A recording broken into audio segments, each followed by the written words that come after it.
कैसे आप सब। स्वागत है आपका अपने चैनल फिजिक्स लव में और SFIC एकेडमी मोहन गार्डन में। आज हम सॉल्व करेंगे क्लास 12 फिजिक्स का चैप्टर ऑल्टरनेटिंग करंट का एक बहुत ही इंपॉर्टेंट क्वेश्चन है 3 मार्क्स का, जो कि आया हुआ है CBSE फॉरेन 2014 में। क्वेश्चन है प्योरली कैपेसिटिव सर्किट के बारे में। तो चलिए जान लेते हैं पहले क्या क्वेश्चन है। क्वेश्चन है show that the current leads the voltage, कि करंट जो है वो वोल्टेज को लीड कर रहा है, मतलब करंट वोल्टेज से आगे है, ये आपको शो करना है। कितना आगे है? By π/2 phase angle in an AC circuit containing an ideal capacitor, की एक AC सर्किट है, उसमें आपने सिर्फ कैपेसिटर का यूज किया। अब उस सर्किट में आपको यह प्रूव करना है कि जो करंट है वो वोल्टेज को π/2 फेज एंगल से लीड कर रहा है। ठीक है, तो इसको हम प्रूव करेंगे। साथ में मैंने इस क्वेश्चन में एक और पार्ट ऐड कर दिया, ऑल्सो ड्रॉ फेजर डायग्राम। इसका हमें फेजर डायग्राम भी ड्रॉ करना है।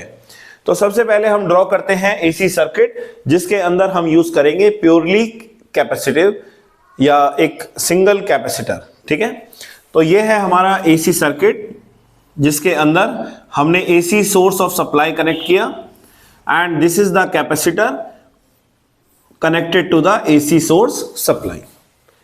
अब इस कैपेसिटर का कैपेसिटेंस मान लेते हैं C। C is the capacitance of given capacitor, और इस कैपेसिटर को जो हमने AC सोर्स सप्लाई कनेक्ट किया है उसकी इंस्टेंटेनियस वोल्टेज मान लेते हैं V = V0 sin ωt। यही होती है general equation of AC, instantaneous AC voltage. So general equation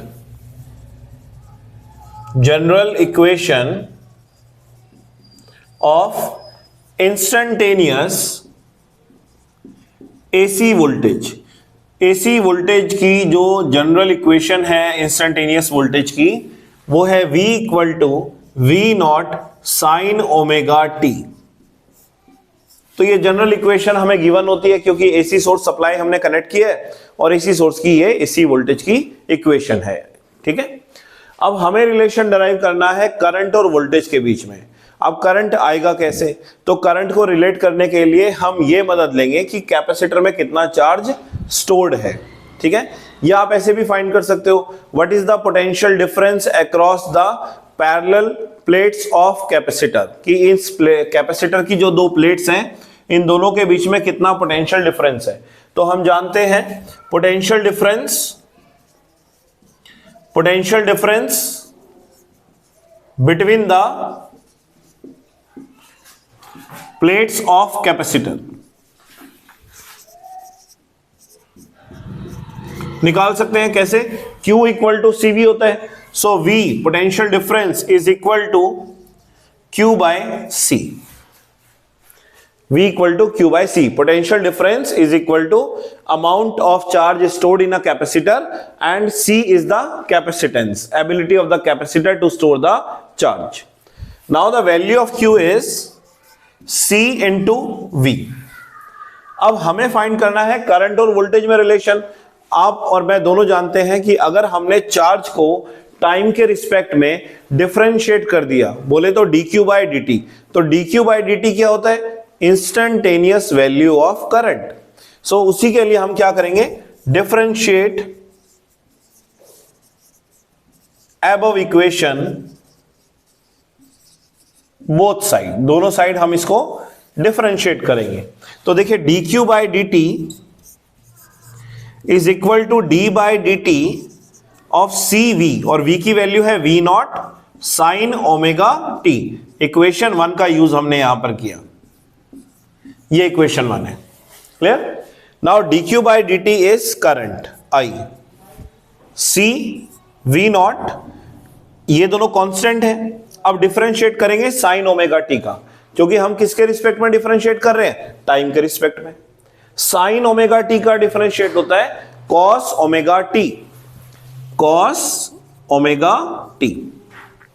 अब चेन रूल के अकॉर्डिंग, ये तो आपने ट्रिग्नोमेट्रिक रेशियो का डिफरेंशिएट किया साइन का, अब बारी है एंगल की, और ओमेगा टी का डिफरेंशिएट होगा omega, so we multiply it with omega.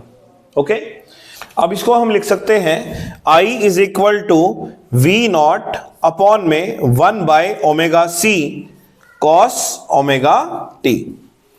अब यहां पर जो आप टर्म देख रहे हैं 1/ωc, इसको हम बोलते हैं it is xc। Now what is xc here? xc is known as capacitive reactance. xc को हम बोलते हैं कैपेसिटिव रिएक्टेंस। अब इसका मतलब क्या है? इसका मतलब है the resistance offered by a pure capacitor, कि एक प्योर कैपेसिटर जब सर्किट में लगा हुआ है तो वो कैपेसिटर कितना रेजिस्टेंस, इफेक्टिव रेजिस्टेंस इस सर्किट में ऑफर करता है। Okay, so that is xc। तो xc जो है वो किसके इक्वल है? 1/ωc के इक्वल है, और इसको हम क्या बोलते हैं? Capacitive reactance. xc is known as capacitive reactance. So मैं इसको रब कर देता हूं, स्पेस थोड़ा मैनेज करना है यहां पे। Now we can write this equation as I is equal to V naught by xc, potential difference by effective resistance is known as current and it will be peak value of current। Reason, क्योंकि ये जो है maximum potential difference है, peak potential difference है, और ये आपका pure capacitor ने जो मैक्सिमम रेजिस्टेंस ऑफर किया है वो है। सो मैक्सिमम रेजिस्टेंस है और मैक्सिमम पोटेंशियल डिफरेंस है, तो करंट भी आपको मैक्सिमम ही मिलेगा, I naught cos omega t। अब हम यहां लिख सकते हैं I is equal to I naught, cos को हम साइन की टर्म्स में लिख सकते हैं omega t plus pi by 2। तो ये हमने जनरल इक्वेशन डराइव की प्योरली कैपेसिटिव एसी सर्किट में करंट के लिए। तो ये है इक्वेशन नंबर 3 मान लीजिए, ठीक है, और इसको इक्वेशन नंबर आप 2 एज्यूम कर लो। अब फर्स्ट इक्वेशन और अगर हम थर्ड इक्वेशन दोनों को कंपेयर करें, कंपेयर करना है ना, चलो मैं फर्स्ट इक्वेशन लिख के दिखाता हूं। यहां पे फर्स्ट इक्वेशन जो हमने ली थी वो थी v equal to V naught sine omega t. अब इन दोनों इक्वेशंस को आप कंपेयर कर लो, आपको पता चल जाएगा कि करंट को हम क्यों कह रहे हैं करंट वोल्टेज को लीड कर रहा है। इसलिए कर रहा है क्योंकि वोल्टेज में फेज एंगल कितना है? वोल्टेज में फेज एंगल है पाई बाय 2 ओमेगा टी। वोल्टेज में फेज एंगल है ओमेगा टी और करंट में फेज एंगल कितना है? Omega t plus pi by 2। तो अगर दोनों के फेज एंगल को आप कंपेयर करो तो क्लियर पता चल रहा है कि एसी करंट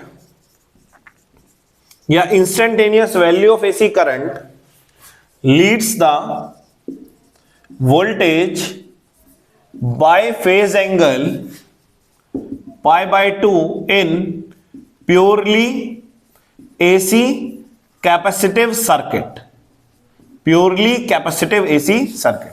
तो ये आपको समझ में आया होगा कि कैसे वोल्टेज को current pi by 2 phase angle से लीड कर रहा है। अब इसके बाद हम बात करते हैं फेजर डायग्राम की। फेजर डायग्राम हमें बनाना आना चाहिए, जरूरी है, तभी हम इसके ग्राफिकल बिहेवियर को अंडरस्टैंड कर पाएंगे। तो कैसे ड्रॉ करेंगे? देखिए, ये है वाई एक्सिस, बहुत सिंपल है, कोई ज्यादा इसमें मुश्किल नहीं है। This is Y axis and this is X axis. Okay, now let us say the phase angle for the voltage is omega T. ये वोल्टेज के लिए है, this is the peak value of voltage. Okay, now ये amplitude दिखा रहा है आपको AC voltage का, पोटेंशियल डिफरेंस का, और ये ओमेगा टी इसका फेज एंगल है। अब इसमें करंट रिप्रेजेंट करना है, तो करंट कैसे रिप्रेजेंट करेंगे? करंट का फेज एंगल है omega t plus pi by 2। इस ओमेगा टी में हमने पाई बाय 2 ऐड किया। Okay, so this is I not and it is pi by 2। But आपको एक बात ध्यान रखनी है, यहां पे करंट का मैग्नीट्यूड आपको एसी पीक वोल्टेज से कम दिखाना है। पीक करंट का मैग्नीट्यूड पीक वोल्टेज से कम होना चाहिए, because voltage is the cause, potential difference is the cause and current is the effect. Now let us plot the phasor diagram. तो ये ग्राफिकल बिहेवियर आपको आना चाहिए। ये देखिए V नॉट है,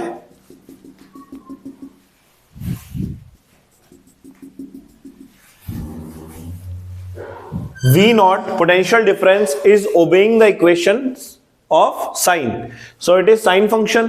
तो यहां पर साइन कर्व बनेगा। साइन कर्व आपका 0 से स्टार्ट होता है,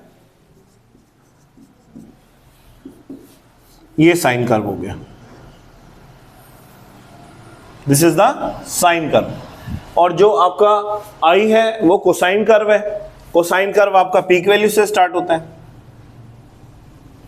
जहां पर वोल्टेज की वैल्यू मैक्सिमम होगी वहां पर करंट की वैल्यू मिनिमम होगी, और जहां पर वोल्टेज की वैल्यू 0 होगी वहां पर करंट की वैल्यू पीक होगी, क्योंकि एक साइन है दूसरा कोसाइन है।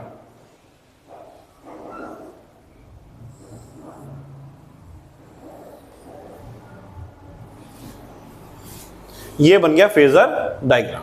ओके, सो आई होप कि आपको ये समझ में आया होगा। तो SFIC academy in Mohan garden और फिजिक्स क्लब चैनल से जुड़े रहें, अपने फ्रेंड्स के साथ शेयर करते रहें। Thank you very much. जय हिंद, जय भारत।